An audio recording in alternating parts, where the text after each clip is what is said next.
What do people overseas think of the 100? Oh, I don't know.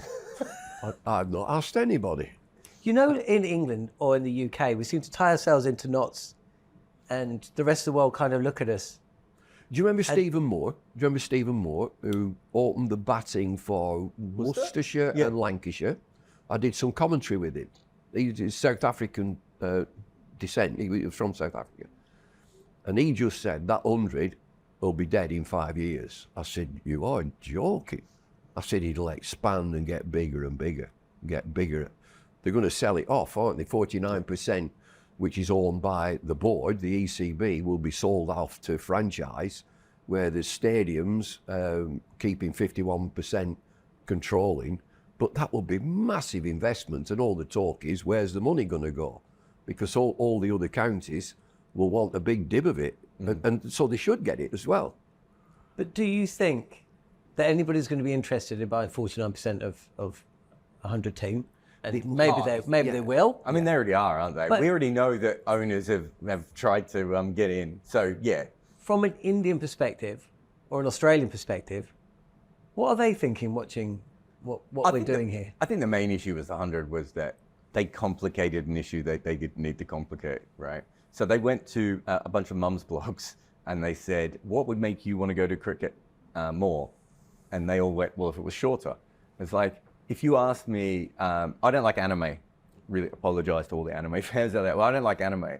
If you said to me, am I more likely to watch an anime film that's 20 minutes shorter? I am.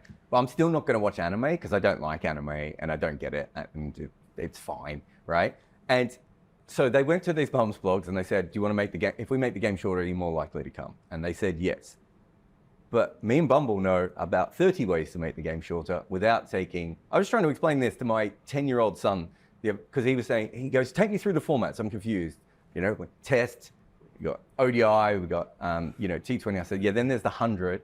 And I said, what's that? And I was trying to explain, and he said, what? Why would they he couldn't understand why there was an extra format brought in, right? Why not just bowl 10 overs from one end and 10 overs from the other end in a game, and you would take out that half an hour time, you would still have the same thing. You could still give it a catchy name if you want to give it a catchy name. I think people just think that the ECB overcomplicated it because, and why did they do this? And we all know why they did this.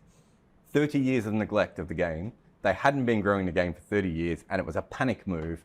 And they made, there's some great stuff about the 100. The women being on equal billing, trying to revolutionize the way that they talk and look at the game. All these different things are great. But when it comes down to it, why make a competition that is funky for no reason when you could actually still make a really, really interesting T20 competition if you wanted to? But they got more broadcast, didn't they? More broadcast money. Yeah. Came in from the BBC and from Sky. And so that serviced other counties, the counties that feel that they're being neglected. And you've got to share the wealth. I mean, it's a big debate. I've been brought up on county cricket, and that is 17 and then 18 counties. And it's sort of built into me. And I wouldn't want to see your Derbys, Leicesters, Northants. I just think it's a fabric of the game in the UK that they never have gone in thousands to watch county cricket, but there is a massive interest. He has a following. And if you remember when each newspaper, particularly the broadsheets, used to have a reporter at every game, and you devour the paper and look through the scores and who's doing what, and there'd be good writing, really good writing on individual county matches. So that has gone, and you know who writes on county matches though now, don't you? No, you have to tell me. The ECB pay the reporters. Of course they do, yes. On county matches.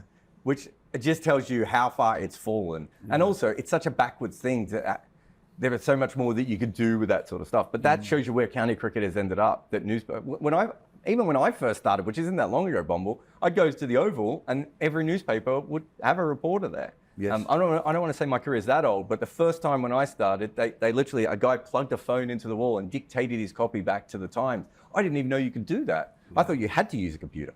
Yeah, but I like the 100, and I wondered why has it come in, and I can only deduce that it's more finance for the game and particularly for the counties who are not involved. But it's entertaining and it looks good fun. I think it'll expand. My biggest bugbear with the whole of cricket is get on with it. Just get on with the game, and that's the fault of the players.